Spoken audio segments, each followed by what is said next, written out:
with its cargo of would-be illegal aliens from China, and at least 7 of them are dead. The incident occurred in New York City early this morning, just off Rockaway Beach. Richard Threlkeld reports on this latest tragedy in people smuggling. This is what rescuers first saw, an old coastal freighter, the Golden Venture, run aground off New York Harbor, and a human cargo, 300 Chinese illegals frantically trying to save themselves from drowning. Many of them were just clinging to small pieces of floating material, suitcases, bags, whatever they could find, and they had to be removed immediately. Coast Guard and New York City rescue teams spent hours picking people out of the surf and trying to get to others before it was too late.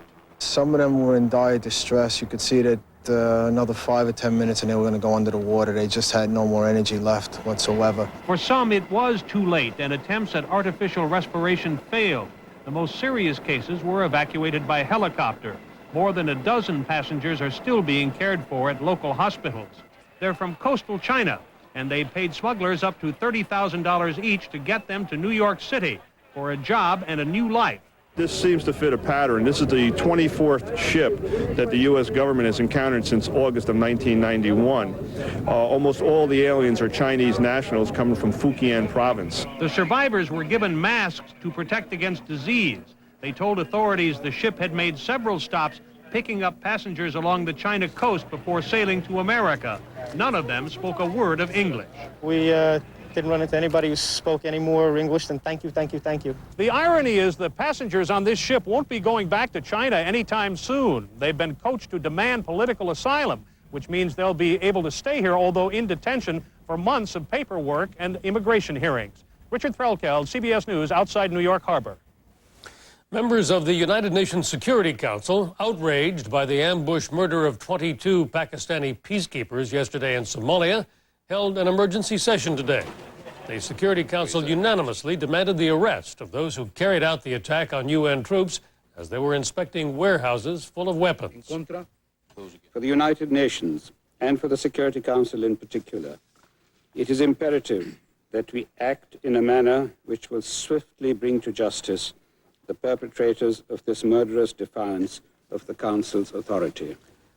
The resolution also calls for the rapid buildup of the UN force to its full authorized level of 28,000 troops. In West Africa, a UN official said that more than 250 refugees from the war zone were slaughtered today in Liberia. After visiting the site near Monrovia, the official said that many of the victims were women and children. The massacre is blamed on Liberian rebels led by Charles Taylor, but Taylor has denied responsibility. Washington was abuzz with talk of compromise today, as President Clinton geared up to fight for his budget bill in the Senate. Eric Engberg has more.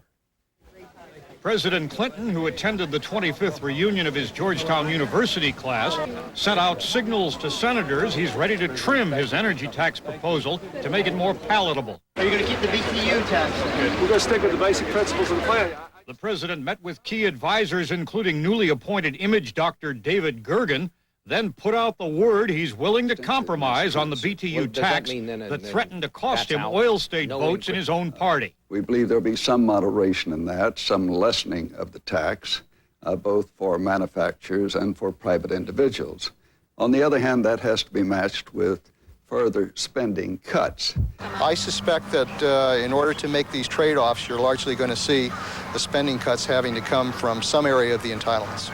The president holds a strategy meeting tomorrow morning with Senate Majority Leader Mitchell and Finance Committee Chairman Moynihan. The next few days will determine whether they can retool the deficit package in a way that holds the Senate Democrats together. Eric Engberg, CBS News, the White House. Still ahead on the CBS Sunday Night News, remembering the death and the life of Robert Kennedy.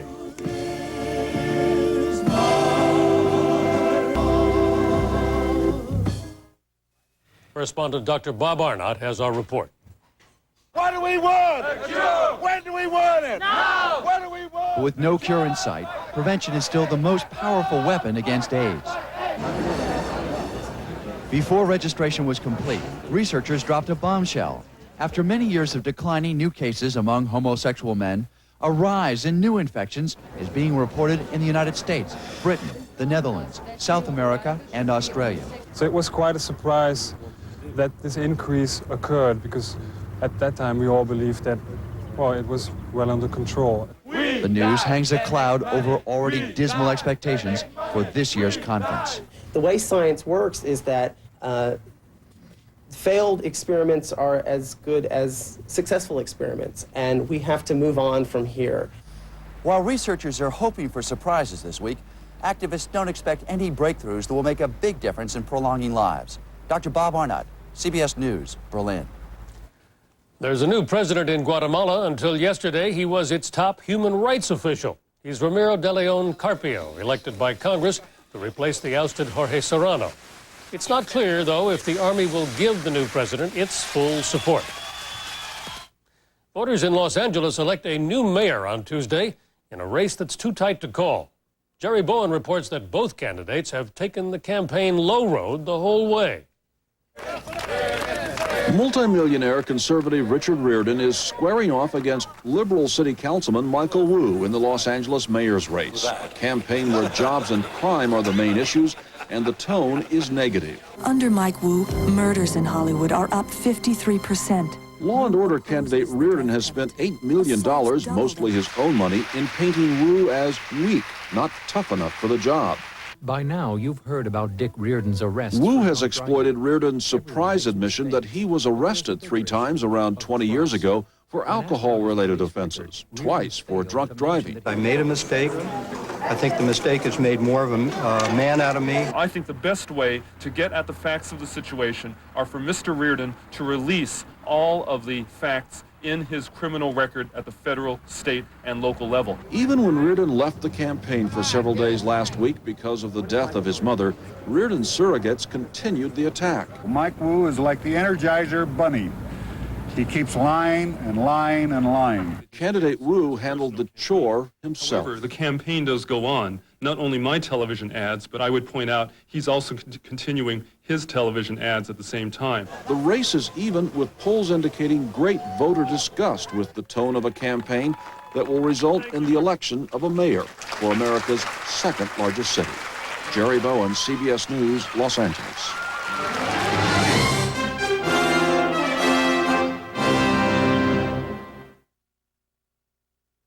Broadway honored its own tonight in the 47th annual Tony Awards ceremony.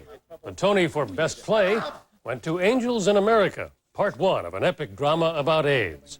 The play had already won the Pulitzer Prize. Best Musical, The Kiss of the Spider Woman with Chita Rivera, a tale of 2 Latin American prison cellmates, one of whom is a homosexual.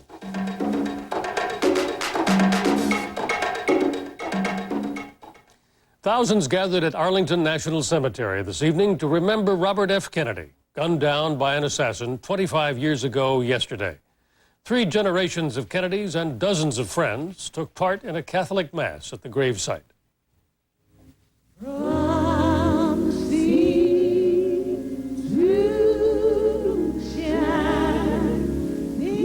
His oldest son, Representative Joseph P. Kennedy.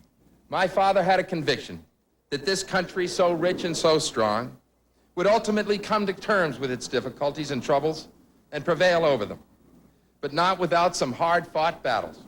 As Bobby Kennedy's widow Ethel and his brother Senator Edward Kennedy looked on, family and friends read from Bobby Kennedy's speeches, painting the hopes and dreams which spurred him on. Andrew Young. We can concentrate on what unites us and secure the future for all our children. Or we can concentrate on what divides us and fail our duty through argument and resentment and waste. Alabama, 1966. President Clinton remembered Bobby Kennedy, as did so many others, as a man born to wealth who developed a bond with ordinary people, one who believed it was possible to change the world.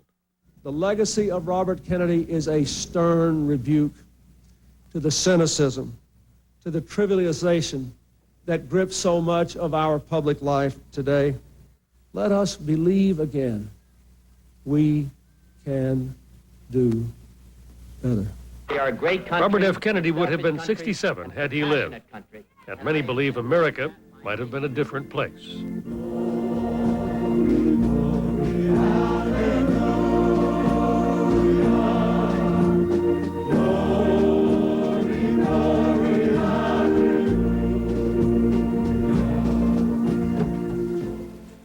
And that's the CBS Sunday Night News. Tomorrow on CBS This Morning, a look at the question of whether science could resurrect the dinosaurs and create a real-life Jurassic Park. I'm Bill Plant in New York. Good night. Have a good week.